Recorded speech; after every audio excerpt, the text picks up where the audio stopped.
This is part of the reflexes part, or neurological testing. We're always going to compare bilaterally to make sure that they're not hyperflexive or hyporeflexive. The very first thing that we were going to test is the patellar tendon reflex, which is L2 to L4. We do not have very many good materials, so we're going to be using a plastic spoon. The other thing that we have problems with is height of our futon. Not very high, won't be able to get very good patellar reflex tendon, stuff. So you're going to go ahead and find that little dip, like right around there. And I'm going to go, well, if we were in a perfect world, which we're not because Corona. So I would go ahead and give him a little whacker-do, and then we would hope to see a little flick of his, like a little extension of the knee. The next one that we will have is the medial hamstring one. So I'm going to go have him lay prone, flex that knee. I'm going to use my leg as a little bolster because you got to do that. Take a little bit of pressure off that hamstring tendon. Thumb, medial hamstring tendon, reflex hammer.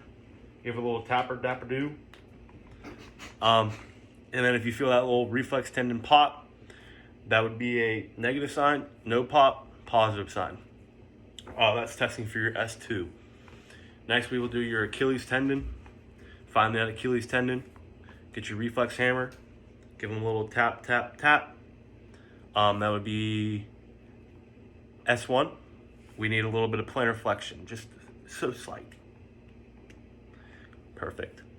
Then we have the posterior tib, which is going to be testing for L5. So you're going to go ahead and get behind that medial malleolus, put your thumb there, and then you're going to go give them little taps with the reflex hammer, and then you want to see a little bit of that plantar flexion again. So for Babinski's, we're going to be testing for an upper. It doesn't matter. You can turn around if you want to. We're going to be testing for upper motor neuron lesion. Here's my utensil. Babinski's is going to be first. We're going to go ahead and start here, work up. And then what you do not want to see is splaying of the toes. That would be the positive sign. Negative sign would be no motion, or if they curl their toes. Unless it's a little kid, then it'd be the opposite. Next we have Oppenheim's. So this one's we're going to be looking for that big toe extension or a little bit of plantar flexion. So you're going to go ahead and start distally, work up the medial tibial shaft, and then once again that will test for an upper motor neuron lesion. No movement is good, movement is bad. Then the last one that we were going to do for the foot is Shattuck's. So you're going to start on the lateral side, work your way up. You're going to really look for that big toe extension.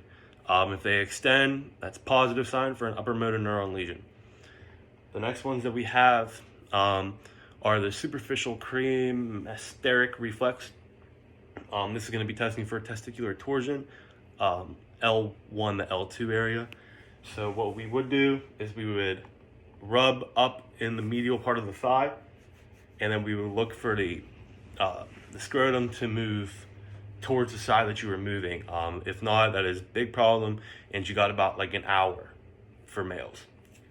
And then we also have the superficial abdominal reflex. So if we lift Chappie's shirt up, and then I would go like move in each quadrant of his stomach, and then we would see that his belly button moves to where I am like moving my finger around. That will be testing for any T7 to T12, very big range of movement. Hard to identify which exact spot depending on where you're pushing, and if the belly button moves, that will determine if they're positive. So yeah, thank you for attending my videos. Have a great day.